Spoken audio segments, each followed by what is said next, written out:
ECU? R. Do you bleed purple and gold? Are you ready to hoist the colors? Hoist the colors!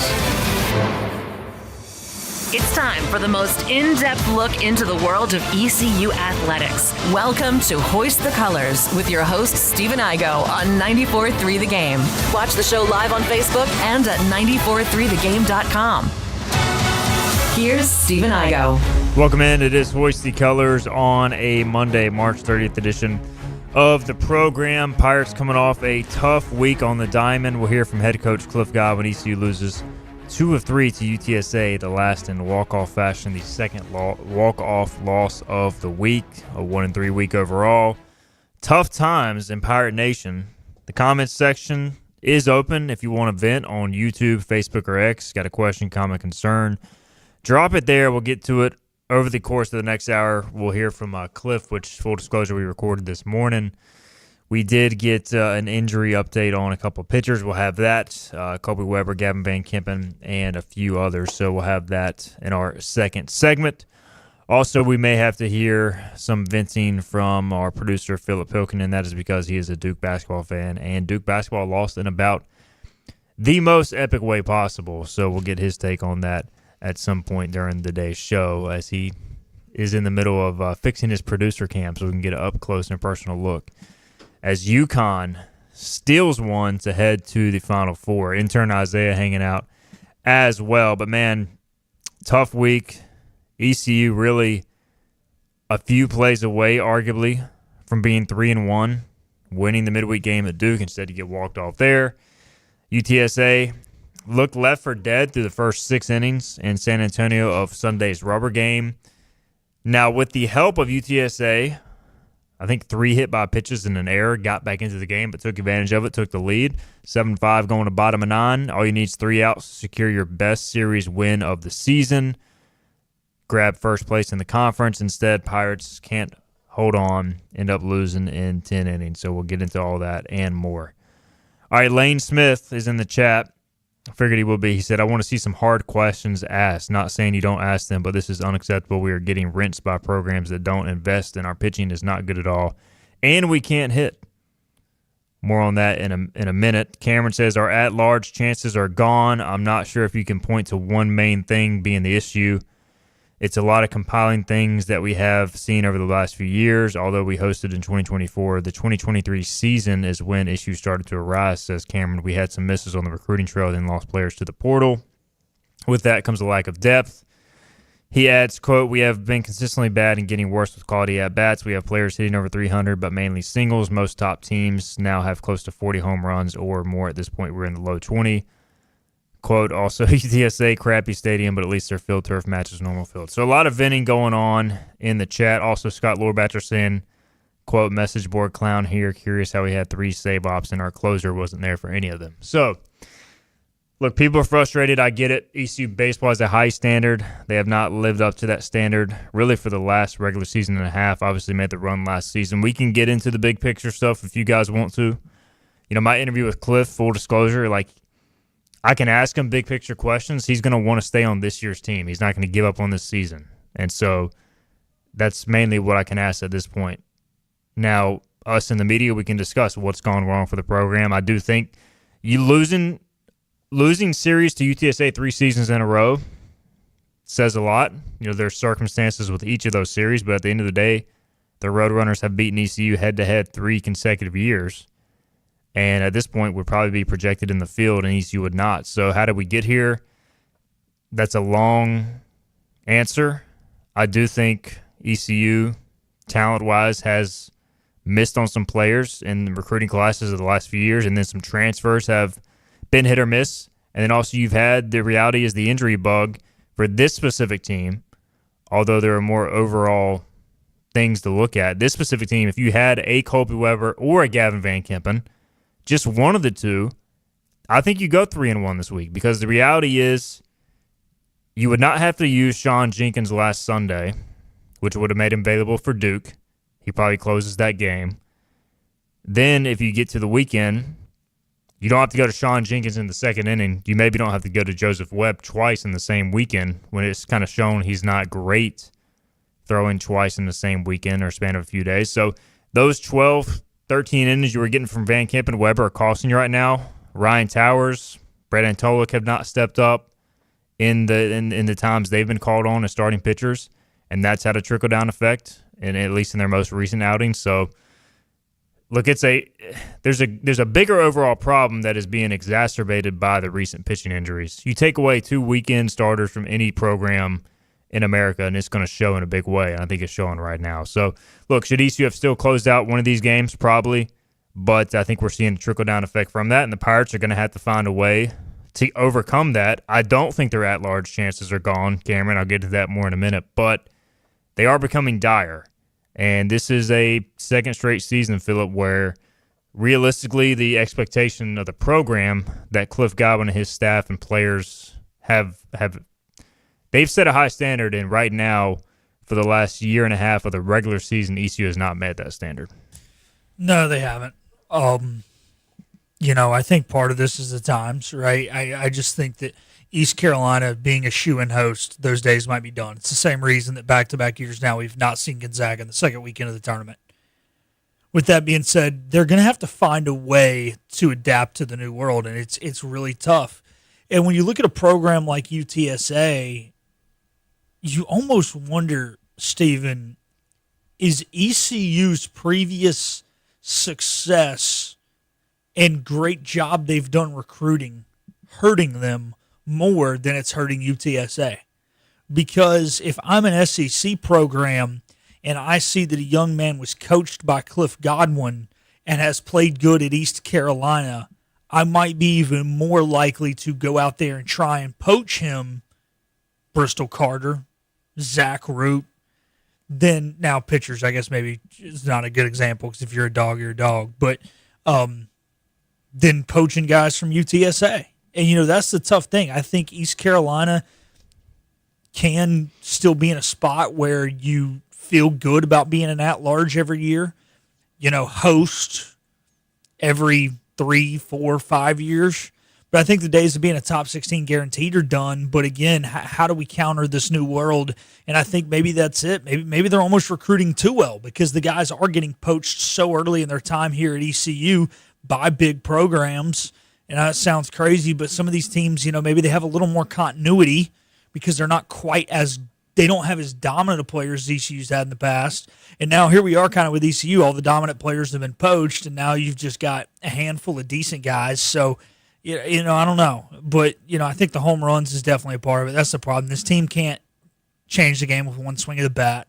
They need more pop.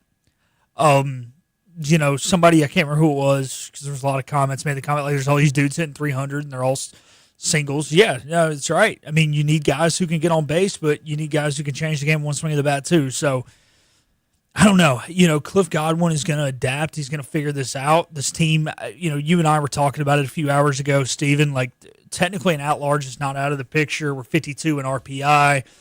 Still got to play South Florida. They're 34 in RPI. If you win that series, you beat Charlotte, who's top 100. You can still get in with that large. State twice in the midweek. Yeah. State's RPI is not great, unfortunately, but theirs is going to get better. They're in the 70s despite being number 15 in the country.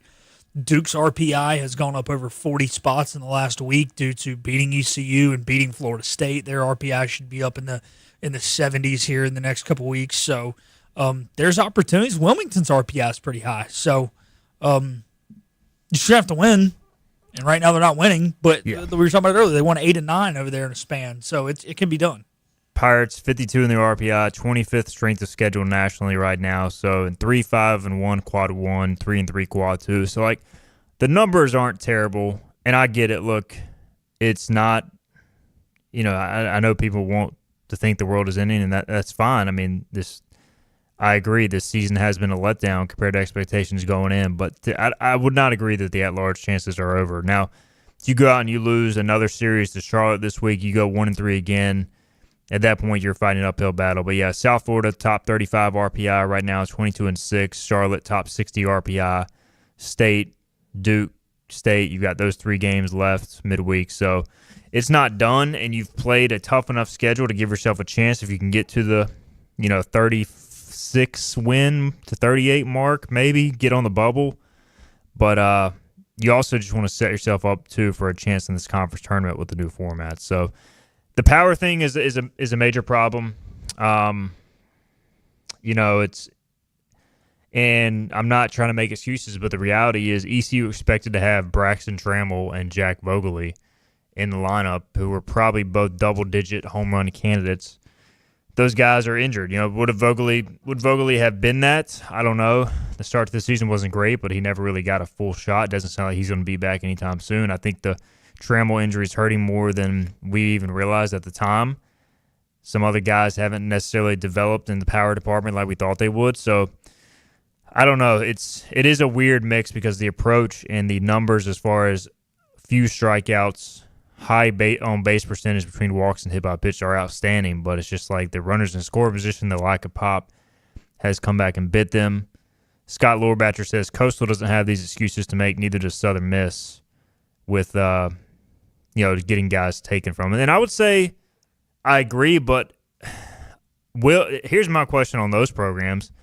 Will they be able to continue it for a span of 5-10 years? Now, Coastal has won a national title, and they've been really good the last 2 years, but like in between there, they were not consistently great. ECU was better over that time. Southern Miss had some downtime as well. Obviously, these programs are on all cylinders right now. Are they going to be able to do it, for 2 to 3, 4 or 5 more years? I mean, that's my question in this era. I just think you're going to have peaks and valleys, Phillip, and I'm hoping that this is the valley for ECU baseball and that another peak is coming. But I do think you could go back and look at all the recruiting classes, the misses, you combine that with some injuries, and I do think there needs to be a systemic look at things at the season's end now that we've had a year and a half of this, of inconsistent baseball. But I just think it is going to be harder to sustain that top-notch level of success that they're kind of talking about. Yeah, it will. And, to Scott's point, so we'll give him credit, like you said, they had their valleys, but their valleys were in still what we call the old era now of college athletics, and here we are in the new era. And to Scott's point, they've got it figured out. Now, I agree with you, Stephen. I don't know if they'll be able to do it consistently, and maybe they can, but, also, look, the Coastal thing, you got a coach who wasn't having the success that Cliff Godwin was having in that era, right? You got to think in that era, it was Gilmore was there. So, Cliff maybe because he's a little older is having a little more time, tougher time adapting to this. I mean, we're seeing it all over. This is, like I said, Mark Few's having these issues at Gonzaga, and, Boise State is not doing it in football the way they used to. So, I mean, there's, it's everywhere. But, no, I understand it. And, look, I still think this team wants, Cliff, and I think he is starting to figure it out. It's tough. Like we said, man, this team really still can't host. Last year was bad. This year, it's not good, but I don't think it's as bad as we're all playing it up to be right now. So I think, like we said, where would we be right now with Weber or Van Kempen? Like you said, I'm not trying to sit here and make excuses, but like I said, just if it was 5-6 more innings over the weekends, there's a better chance you do go 2-2, 3-1 last week, and now your RPI still is sitting there in the upper 30s. I mean, if you win that game at Duke and you take the series at UTSA, our RPI probably is like 38 or 39 right now, and we're feeling very good on the good side of the bubble. So, I mean, I don't know. That's the tough part. And I think that's why everybody's so ticked off, because you're that close, and you can't find a way to close those games out. And so, look, nobody's going to feel sorry for you in sports. They're going to just try to get the win and move on, and ECU will do the same if they're facing an injury-ridden team. But it's been a disappointing year. I mean, I think anybody within the program would say as much as well. I've said before they're going to try to keep this train rolling, get better. I mean, that's all you can do as a coach and as a player. But like us on the outside, I mean, we're just talking about the reality. It has been a disappointment. I think most people expected last year's postseason run to carry over into more consistent success this year, and it just has not. We've seen flashes. I mean, and it has been a tough schedule, but you look at it, this past week, you're a couple plays away from going 3-1. You're a couple plays away from taking the series at Coastal. Who knows what would have happened in the finale against UNC? Maybe you win that series against a top 10 team. But the losses there's just been too many losses. And you kind of are what your record says you are at this point. 29 games in, going to the second half of the season, 16, 12, and 1. And, there's still time to figure it out and get into the tournament, but that time is quickly running out. And ECU has got to find a way to overcome these obstacles. It's why Cliff Godwin, his coaching staff, get paid the bucks they get paid, and ECU has invested heavily in this team. We'll see what they can do the second half of the season. So good. We didn't talk much about the actual series as a whole, but there was some good big picture discussion there. I know a lot of people disappointed, and nobody more so than the players, coaches within the locker room that put the work in. So I tell you what, let's get a break in. We'll come back. We'll talk more ECU baseball later amongst ourselves. We'll visit with Cliff Godwin, head coach next of the Pirates, to get his take on the week that was. You know what the problem is with standard belts? Usually you have to choose between too tight or the opposite, too loose.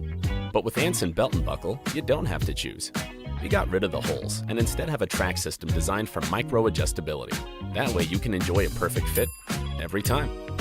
Anson Belt and Buckle. Find your perfect fit today.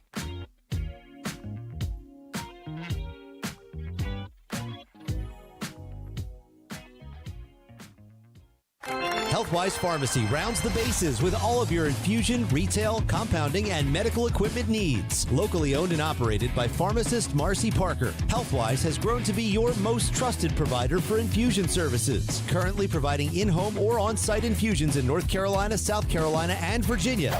Visit Healthwise Pharmacy at 615B South Memorial Drive or call 252-295-0059 to speak to a patient service representative to find the option that best suits your needs. The best burgers around. Everyone loves a thick, juicy, and fresh burger. Tiebreakers does real burgers better than anybody. And don't forget about the cheese sticks, fresh salads, and more. So don't just go to any burger-themed restaurant chain. It's time to break the chain and eat local.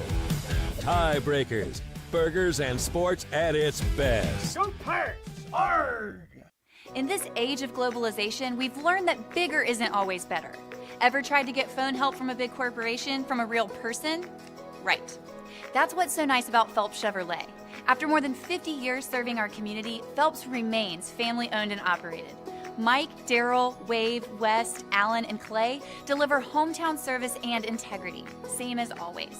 They share your experience, they share your values, and they are ready to help with any motoring need. Come get you one. Daughtridge Gas and Oil has been your dependable propane supplier for 95 years. Their trained technicians can service and properly install all your propane and natural gas appliances. Plus, Daughtridge Gas and Oil is your backyard expert with fire pits, grills, smokers, and more, including quality outdoor furniture at their Greenville Patio and Hearth Shop at 1901 Charles Boulevard. Go by and see the knowledgeable staff at Daughtridge Gas and Oil for propane delivery or call 756-1345. You have a choice when you invest in insurance, and when you choose First State Insurance Advisors, you're working with people you can trust. Clark Stallings has deep ties in the community. His team, including Keaton Smith, Regina Asby, Phil Leva, Max Joyner Jr., Max Joyner III, and Ginger Smith, provides knowledgeable and professional advice. First State Insurance Advisors is an independent insurance agency. They offer all types of personal insurance as well as various types for business. Call or email First State Insurance Advisors today. We want to be your Pirates play here. Time to play the game! This is Hoist the Colors with Stephen Igo on 94.3 The Game. Welcome back into Hoist the Colors on a Monday edition of the show. We're joined with our weekly Monday visit with head coach Cliff Godwin over from ECU Baseball. Just getting back from San Antonio late last night. Pirates coming off a tough 1-3 week. Could have been 3-1 with a couple of different bottom of the ninth innings, but Pirates lose the series at UTSA, fall at Duke in midweek. And, Coach, as we always do, just kind of the initial thoughts on the week that was, your opinion on it. Yeah, it wasn't fun. Losing sucks. We didn't do enough to win some close games and get walked off twice in the ninth inning at Duke and then in the 10th inning yesterday at UTSA. And, of course, there's positives in every game that we play, but at the end of the day, our job is to win baseball games, and we didn't do enough to win baseball games, and we're going to get better, and we've got a lot of the season left, so I'm still breathing. The sun came up this morning, and the one thing I'll tell you is I'm not quitting, so we're going to get to work, and we're going to be ready tomorrow night. Obviously, when those ninth inning situations happen, Coach, a lot of the attention goes to those specific innings for obvious reasons. And But how much do you as a staff evaluate the whole game along with what went wrong in the ninth as far as, hey, we could have maybe even avoided putting ourselves in these positions in certain situations? No, I was pissed. I was pissed the way we played early in the game yesterday offensively. I didn't think we did enough. And, of course, they start a guy. They just opened a guy to get one inning out of him, and they bring in one of their better relievers that's got a really good fastball. But we knew that. And he just blew our doors off for whatever, 3 1/3.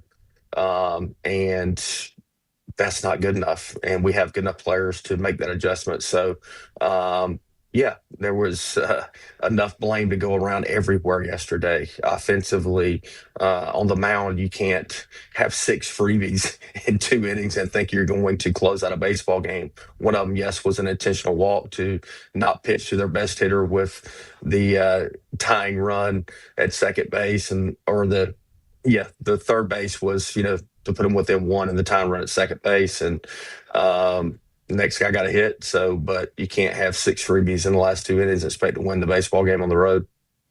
Obviously, Joseph Webb, he closes the game Friday. Looks good in the eighth. And then, my hunch is obviously y'all are thin in the bullpen right now due to some guys being unavailable, and you just wanted to give him a chance to pitch out of that there yesterday, and, it didn't happen. So what did you see from Joseph that was positive on the weekend, and obviously trying to, close out 2 games in one weekend, never easy? Well, I don't know, but, Friday, when I said don't know, Friday, not a lot of stress. The wind's gailing in. I think he might have had one base runner, maybe more, but pretty, he didn't pitch all week. So, whatever, 25, 30 pitches maybe on Friday. So fresh, but it all matters. So, we opened up Ethan Rose, and he pitched out of a jam in the first inning, and then, walks the first 3 guys in the second inning, and Sean has to ramp it up like he's closing out an inning, and we only give up 1 run there in the second inning, but it all matters. So we have to go to Sean Jenkins in the second inning to just try to hold us there. So then, Sean hangs a slider, guy hits 2-run jack. So, we're going to different guys, and, yeah, our bullpen's thinner than it was at the beginning of the season because of the injuries we have, but we still have capable guys. But Joe is our guy in that situation, and he needs to throw more balls over that white part of the plate, and he can.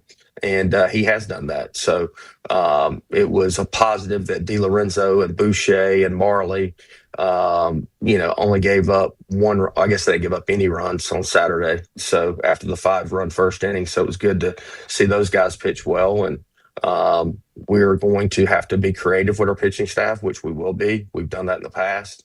And guys just need to go out there and do their job. It's not that hard. It's not that complicated. They were recruited here. They're good enough.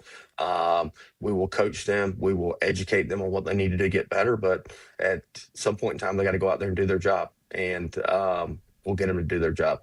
Cliff Godwin with us on this Monday morning, recapping the Pirates' week on the diamond. And Coach, obviously coming off a disappointing week overall as far as the results. And how do you guys approach this as a staff? You're going into the second half of the season, a lot of baseball left. Do you coach them harder at practice? Is it kind of the same routine? Just how do you guys address coming off a tough week where y'all were a few plays away from maybe having the results flipped?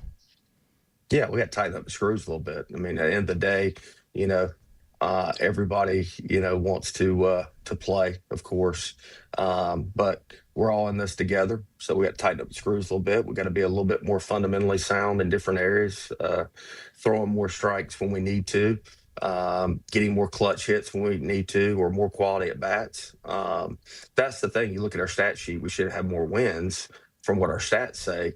But at the end of the day, you have to go out there and do it when it matters. And it's harder today than it used to be because, hey, of social media and kids feel pressure more than ever. It is what it is. Hey, man, it's a big boy game. So is life. So you got to put your big boy pants on. You got to go out there and you got to go earn it. And we will get better. I promise you that, because I still have breath in my lungs. Cliff Godwin with us on this Monday. Coach, any formal update you can give us on Colby Weber, Gavin Van Kempen at this point? Colby Weber is going to be evaluated by specialists this week. Look, I don't feel like he's going to pitch this year for us again. It's unfortunate, but that's my opinion. I'm not a doctor. Crazier things have happened, but just so the fans can stop talking about it, I'm pretty sure he's not going to pitch for us this year. Gavin Van Kempen, we got good news back, and I actually said this to some of the media last week. He has 2 strained muscles in his forearm, so we're hoping that we can get him back at the end of April, early May. And then also on the injury front, we haven't heard, I think, Jack Vogely, an update on him in a while, how his foot's doing. Yeah, his foot's not doing good. So he had a shot in it last week. The shot before we left had not done anything to relieve the pain. So we'll reevaluate him today when we see him. But last week it wasn't good.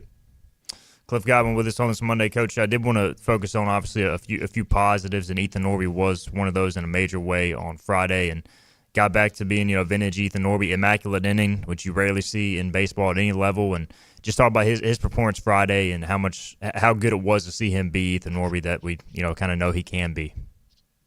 Yeah, it was special, especially at their park.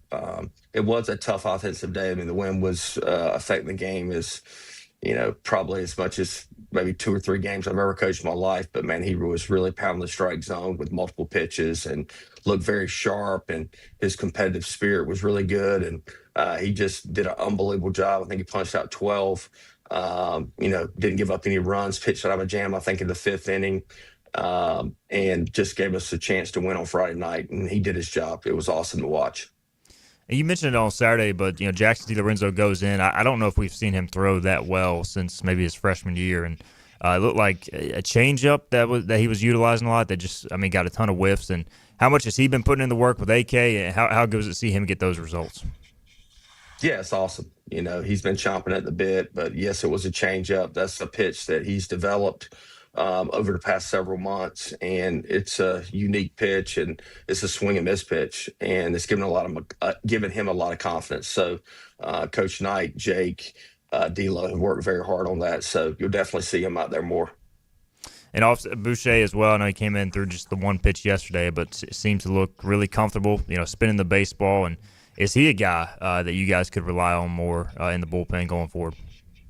Yeah, for sure. And he did an unbelievable job on Saturday.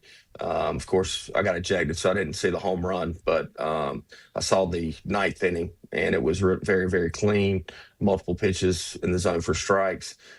Boo wasn't even on the board yesterday, but we just didn't want to walk in the game winner run the 10th inning, and we knew he would throw strikes. So I just asked him the inning before, hey, man, can you give us a batter or two? He said he wasn't sore, so of course, he gets put in a tough situation, and it didn't work out. I did want to give you a chance, Coach, to expand on maybe the comments about the replay system, the 86%. And, you guys, again, didn't get many calls to go your way this weekend. That led to maybe the ejection. So just what are you seeing there? And from my point of view, the replay angles, at least at UTSA, were not good enough to even see what was going on half the time, which is frustrating. Number one, I can't comment with what I said on Tuesday. I've already gotten called into the principal's office for that. So it's against American Conference rules for me to comment on that. As far as this weekend, it's just sad that they have 4 review cameras and none of them zoom in. So it is what it is. I called the conference office and just said, hey, we need to make sure technology is consistent across the board if we're going to try to be one of the best baseball conferences in the country. So more than fair for sure. Coach, who caught your attention at the week or this week at the plate as far as having good, quality at bats, hitting the ball hard? I thought Colby Wallace had a good weekend. Michael Kalinich came off the bench and had a big swing there yesterday, which was awesome to see. Different guys had their moments, but we didn't do enough offensively, in my opinion. Really throughout the week, we had moments, but we weren't consistent enough offensively, but we will be moving forward. And lastly, Coach, obviously another tough week coming up, UNCW, then Charlotte rolls into town. And from a pitching standpoint, is it just truly an inning-by-inning deal right now outside of, you're going to have Norby on Friday, and it's kind of up to others to step up in those roles, whether it be an opener, the starter role? Just what do you envision there going forward? Whenever your name's called, go close out an inning. So a lot of guys down there that were recruited to pitch innings here. So, hey, they want to pitch. Here you go. Here's the ball. Go close out an inning. He is head coach Cliff Godwin. Coach, we appreciate the time as well. Mustache March coming to an end. I wanted to promote that as well. Make sure to get your donations in, support ALS and the fight against that. Coach, I know you guys will do the shave off, I believe, Wednesday. So everybody tune into that. But, Coach, we appreciate the time as well as always on these Mondays. I'll send you that. Will you post that link on your social media, because it is coming to a close, and it's something that's special to my heart, obviously, with Coach LeClaire passing of that terrible disease, and a lot of people that I have known, Tommy Eason's mother-in-law. So definitely want people to donate. If they have $1, give $1. So I'll get you that link. If you would post that. Definitely. We will share that this afternoon for sure. Coach, we appreciate it as always. Thanks. See you guys.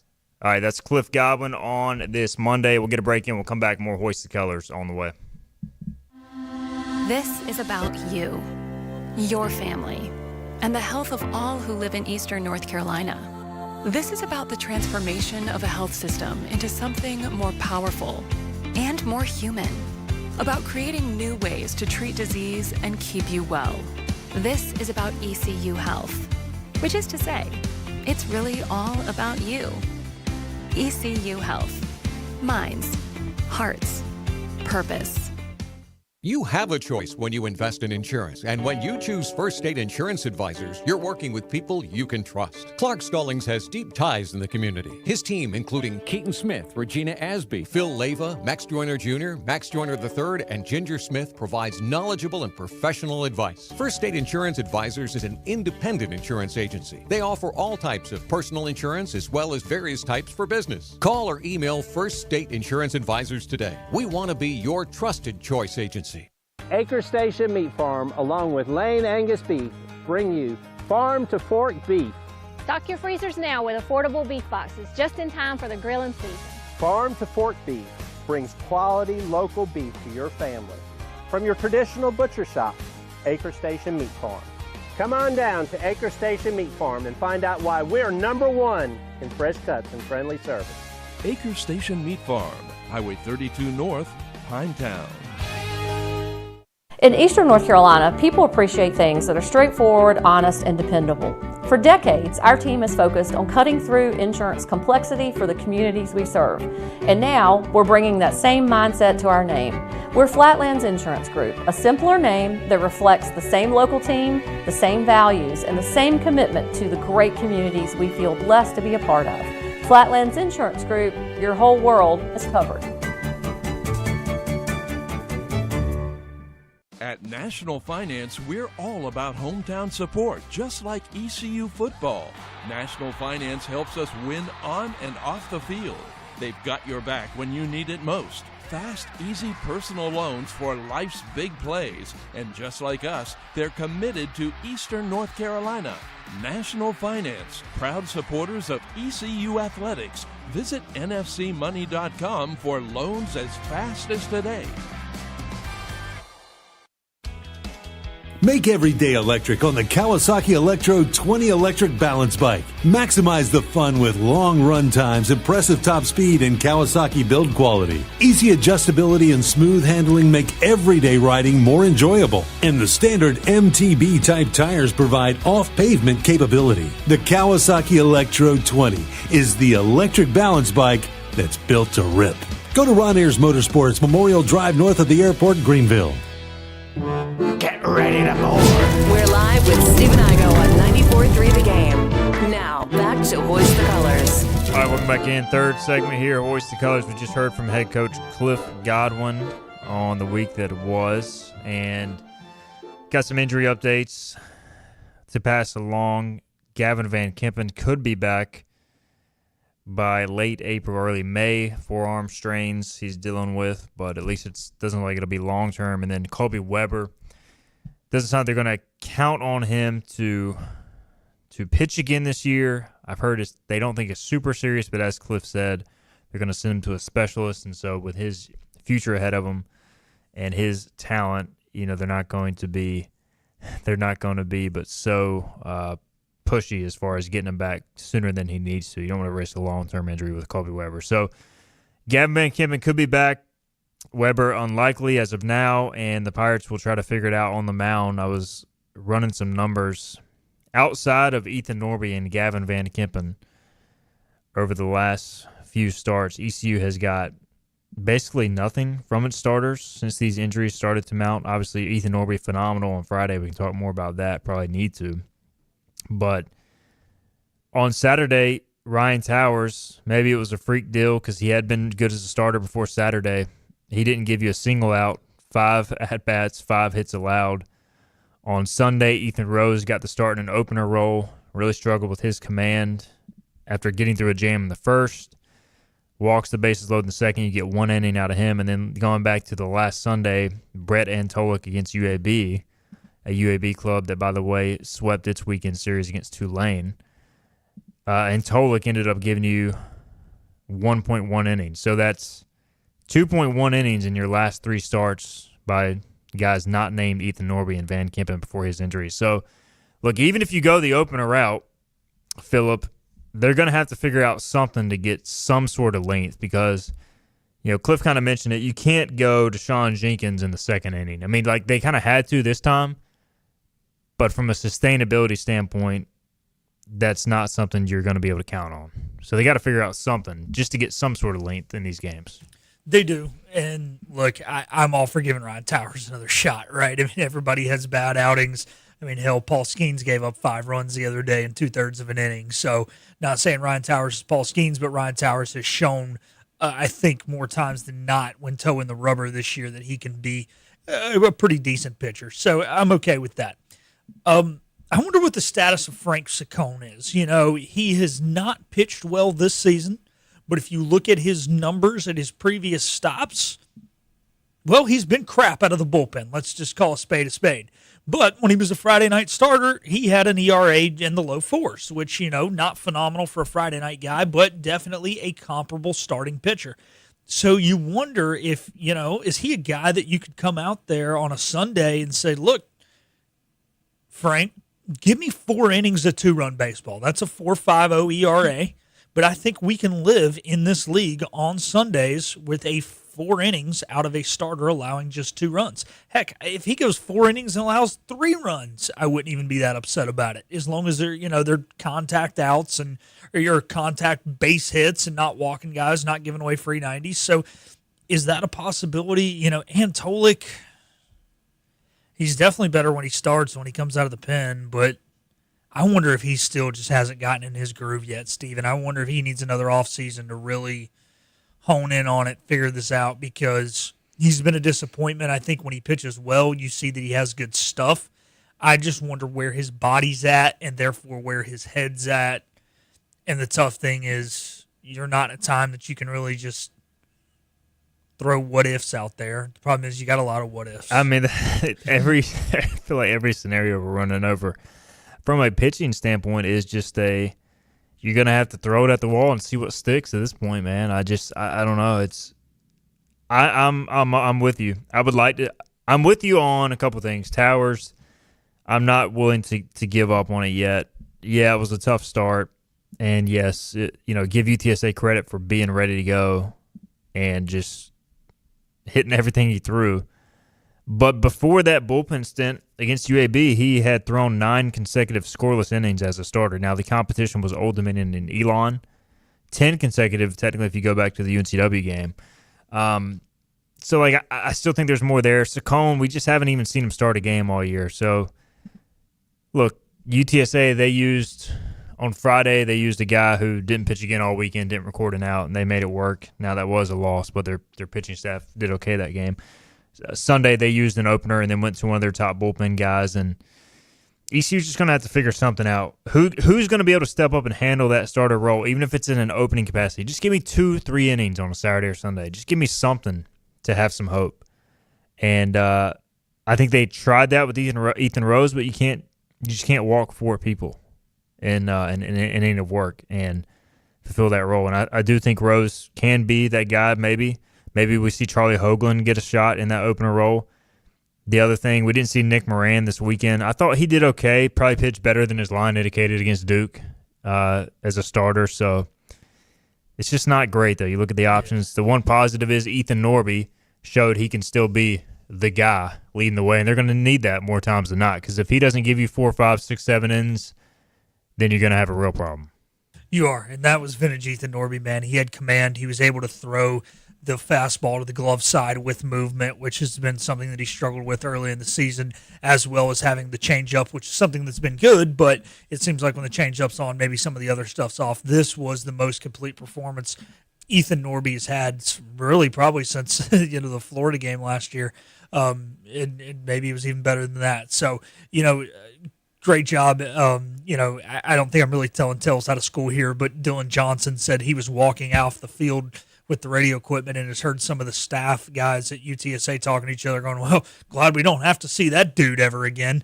Obviously that was vintage Ethan Norby. And, to bring up your point, though, Stephen, about the Hoagland thing, he's one of the back end arms guys you trust. I mean, yeah, he gave up the shot against Duke, but I think it was one of those where because Jenkins wasn't available, you left him in there too long. And it's just because of injuries, Jenkins wasn't available, right? So, Hoagland's another one of those guys, I would be okay giving him a shot, but can he really throw more than one inning? I think he's the 8th inning guy, right? So, man, I don't know. And I know I'm backtracking there. I just wanted to hit on that. Moran, I definitely think can be a starter. But, again, if you burn him in the midweek, then you don't have him for the weekend. So this week being a Tuesday, Thursday, Friday, Saturday is going to be tough. But, hey, the other question I got for you, Steven, so Norby looked good. Do you start him game one, or do you leave him in that Friday role so that you can piece together a normal week? I mean, I say if you only got one starter, just let him stay on Fridays. That is a good question. And he did throw, I think, it was either 102 or 108. I can't remember. It was 107 or 108, okay. I think, yeah. But not a massive amount. So, yeah, I mean, that's a valid question. I would have to evaluate what does Charlotte's pitching situation look like. Do you want to try to give yourself an advantage in one of those games? Maybe try to piece together a Thursday game and then roll with your guy Friday because, if you start him Thursday, which typically in this week, ECU would just move its rotation up a day and just roll with it. But, yeah, I mean, short rests, you want to keep him healthy. He just threw really well on a Friday. I would assume he just goes on Thursday, given ECU's past in situations like this, but that's a good question. We'll see. In the past, and I get what you're saying, yeah. But in the past, it's like, well, if you leave your Friday guy Friday, then you got to even double short start somebody else. In the past, you've kind of had 3 start. I mean, I guess that 2022 season you really didn't, or 23, whatever you're 23. But and also for some reason I'm trying to go Ethan Norby game by game stats, but because I'm looking at it on my phone, it doesn't have the same. Here we go. Wait, stats and UTSA 108. Yeah. Okay. 108 pitches for East Carolina's Ethan Norby. We'll see what they do this week. It will be Thursday, Friday, Saturday because of the Easter holiday. Somebody did ask, has Alex Boucher passed Brett Antolik on the trusted arms list, the pitching ladder? Has the decision been made that they are not going to use Colby Wallace as a pitcher? I think Colby Wallace could still pitch. I think he may need to pitch at this rate. That was my bold prediction of the week. We did not see him. But I thought Alex Boucher looked good. The curveball looks good. He's going to be more of a get up there and spin it more so than a fastball guy. One of his fastballs that he did throw got hit 435 feet. But I like it. It's a different look. He at least throws strikes. Just give me somebody who throws strikes, man. 9 walks yesterday, 3 hit by pitches. And I will give Joseph Webb this. I think he was taxed, and I think they tried to squeeze every ounce out of him because of the pitching situation being what it is. And I wish they would have gone to maybe Boucher a batter too early, but I can see why they didn't too, because Boucher's never been in that spot in college baseball. Joseph Webb has, and it's just one of those things. You try to let it ride. Maybe he Houdini's his way out of it, but I like Boucher, and I like Jackson DiLorenzo, man. I mean, UTSA is pretty good. They could not touch that changeup. When he came in, I was like, this is about to get ugly, but he looked awesome. So maybe that's another arm you can rely on. Maybe, I got in Dylan's ear when he said Delo's coming in the game, and I was like, are we throwing in the white flag? Or waving the white flag here? What's going on?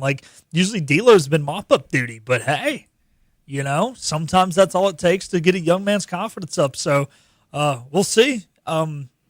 4 games in 5 days, you're going to need him this week. So, all right, D'Lo, like Cliff kind of said there in his thing, in his interview, he said some of these guys are asking for more playing time. Well, it's coming, and I think D'Lo's one of those guys. It's coming, buddy. Scott Lowerbatcher says Joe Webb got squeezed at the start of the ninth by the home plate ump, who was bad. I'll be honest, I still have some sort of eye infection going on, so I couldn't watch most of the game. I did listen, and I watched it one eye. What did you see? Pirate. Yeah, did you exactly true pirate style? Did you see if he got squeezed or not, Joseph Webb, in this UTSA game? Did you watch any of it? Or I was on, but I was a little more locked into something else that I don't want to talk about. Yeah, well, we're talking about that next segment. So, yeah, all I do know is that college umpiring is bad. You know what else is bad? UTSA's video stream is garbage. Absolute garbage. I mean, if you cannot have a video camera that can zoom in, according to Cliff Godwin, which is the most asinine thing I've ever heard, that can't even zoom in, nor have the people working the cameras that understand you have to get the actual base and the runner in the shot to determine if he's safe or out. Like, what are we doing, man? You want to be a serious baseball program, and congrats to UTSA. They've kicked ECU's tail 3 straight years, not disputing that, but, like, can we not invest some equipment into some people as well to get actual replay footage where we can determine who is out, who is safe? This is garbage. Well, the other thing, Steven, you know how many times the count was wrong? And the score bug was wrong all weekend, the count, the scorebook. Like, the other thing, I mean, like, yeah, if you're totally locked in watching the game, you know the count. But, I mean, like, for example, yesterday we went to softball, and then we watched the first couple innings at tiebreakers. Like, we're ordering food. We're asking for refills on our drinks. We're doing different things. You don't see every pitch. Like, there was one play one time during the game, I think it was late, and maybe it's because I was locked into basketball more, but it was like, it said there was an 0-1 count. Then all of a sudden the catcher drops the ball and the guy takes off to his first base. I'm like, why is he running to first base on a drop second strike? It was a drop third strike. Like, what are we doing? How hard can it be to? I mean, if you're getting paid to do the job, yeah. You know, I had a question asked to me yesterday at softball. How come the softball tournament rotates and the baseball doesn't? UTSA, UAB, FAU. That's why the damn baseball tournament can't be at home stadiums and rotate, because these are joke. I mean, even Charlotte, whose stadium's nice and the camera works good, like the press box where the visiting radio's sitting is in the coach's office. Like, this conference is a joke. And look, we're not complaining about this as sore losers. We would be complaining about this even if ECU swept, 100%, swept the series. It was bad. So, yeah, disappointing, but not surprising at all. So, let's get a break in. We'll come back. I'll make Philip give his thoughts on Duke basketball next. Get ready to bring on the savings at Greenville Toyota with major deals on brand new Toyotas like a Camry, $229 a month, or RAV4, $279 a month. Now's your turn to save at Greenville Toyota.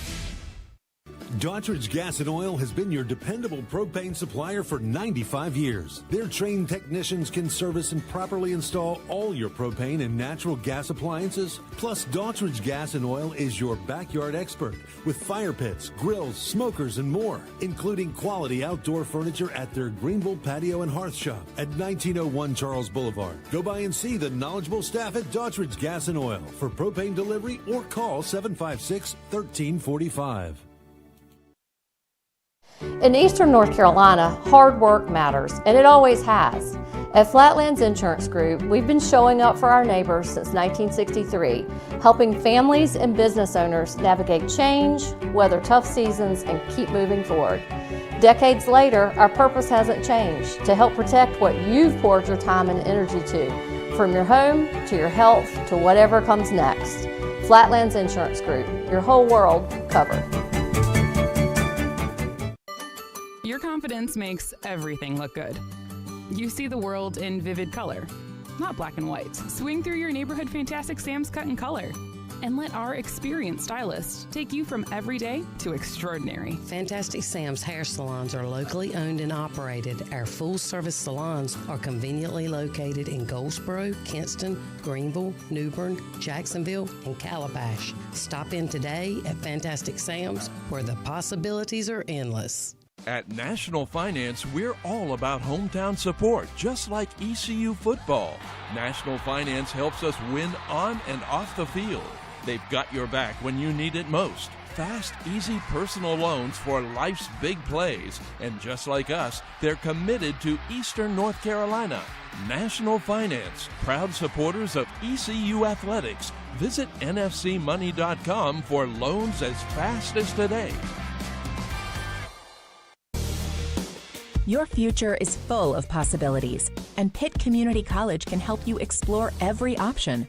You can earn a degree, learn a trade, transfer to a university, or launch a new career. We offer the support you need to succeed with flexible schedules, affordable tuition, and programs designed for the real world. Your path, your future, your college. Pitt Community College. Register now. Bring on the savings with new Toyotas from $159 a month at Greenville Toyota. Get huge discounts like Corolla's $159 a month or Tacoma's $249 a month. Save today at Greenville Toyota, where our volume saves you money. Loyal and bold, we're the purple and gold. Yo ho ho! And we're back to Hoist the Colors with Steve and Igo on 94.3 The Game. All right, welcome back in. Hoist the Colors, final segment here. We'll talk more baseball throughout this week, obviously, with it being a Thursday through Saturday series. And also, we had a question about spring football earlier. We'll dive into a spring football report tomorrow when we have more time. There is a full Blake Harrell press conference up on Hoist the Colors and the 94.3 The Game YouTube page. So if you want to get your football fix, check that out. Also have a football practice report up here later this afternoon for our subscribers on hoistthecolors.net. You can get 50% off now and subscribe for that content online. All right. Absolute classic, both in the shot made and an absolute classic choke by Duke last night as they blow a huge lead and lose to UConn in the Elite Eight. And the Huskies are going back to the Final Four after a miraculous inbound steal and desperation three. Philip Pilkington, what happened, man? I lost my voice yelling yesterday. I can't talk. First off, I do want to say credit to UConn because when they were down, they never panicked. They did not rush shots. They still ran their sets. They did not look frazzled at all. So credit to UConn. As to what happened is when there was 14 minutes left in the game, Duke thought it was already time that the clock was their friend and they were supposed to start running their offense with 12 seconds. They quit running the sets that they had ran in the first half. Now, UConn did make some defensive adjustments, but still, a lot of these possessions were not even real sets. They had one set designed for Isaiah Evans the entire second half. He's Duke's most dynamic scorer. I mean, it was like they were running the damn 4-minute offense in football with 14 minutes left in a basketball game. I mean, it was just terrible. I mean, their last 4 losses, they've lost 3 games in the last 365 days, and they've choked away 13-plus point leads in every single one of them. Now, credit to Shire. When it's a back-and-forth dogfight, he can coach, but, I mean, how the hard can it be to coach with a damn lead? I mean, gosh. It's ridiculous. So, all-time Duke losses, where's this one sit for you? Losing to Carolina is one in the Final Four. Yeah, tough to beat that one. But this one, I mean, like the way they lost this one. Yeah, I mean, like you had to think they were going to the Final Four. I thought going into the second half they were either going to win by 35 or choke it away. I didn't think I thought UConn was just going to come out not caring, and the second half was going to be just the same scoring margin as the first half. They're going to choke it away.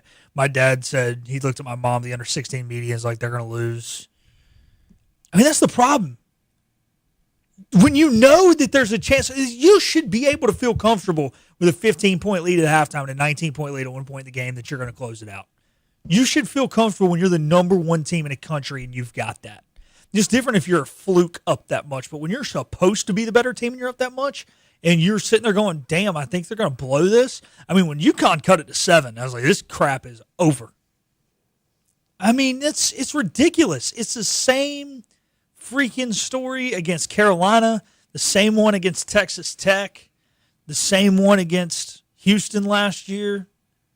And look, Caden Boozer was trying to win the game. Heat of the moment, yeah, he should have seen that the dude jumped. But if he turned around and just knew Slim was down the court and was trying to get it to him. Did he make a mistake in the moment? Yeah, but I'm not blaming him But there's one common denominator in these 4 losses, and it's the guy who is at the helm of this program.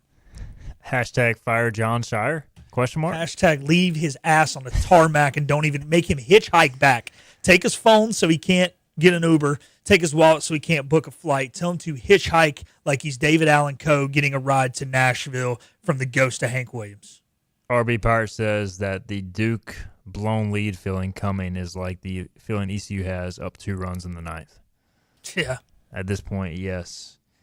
Difference is at least ECU's not number 1 in a freaking country. Scott Lowerbatcher wants to know, can we ask Pilkington about the Red Sox next? Oh, yeah. He is a Reds fan. Scott, I do want to congratulate you on your winning the series, Scott. Look, man, you guys, those were 3 hard-fought games. Thought both teams looked pretty good for opening weekend. A little rust from both programs, but congratulations. I mean, you guys did what it took. The 3-run bomb yesterday was the difference in the game. Thought you guys just overall handled the extra inning situation better on Saturday in a really good series, and I was proud of the way they played, but congratulations. What a different tone compared to his Duke rants. Nothing I'm like going to give credit where when you know due. there's 159 games left. It's a little bit there's 159 games, but I feel like Cincinnati went out there and Boston made Cincinnati earn the wins, and they took them. I thought Duke gave the game away. There's a difference in forcing your opponent to earn it and giving it away. Scott adding, great couple weeks from Tobacco Road. NC State coaching saga, Duke and UNC both blowing 19-point leads. Indeed, it's been an interesting time up the road. We got to get out of here. We'll be back tomorrow, 12 noon, talk ECU spring football, more baseball.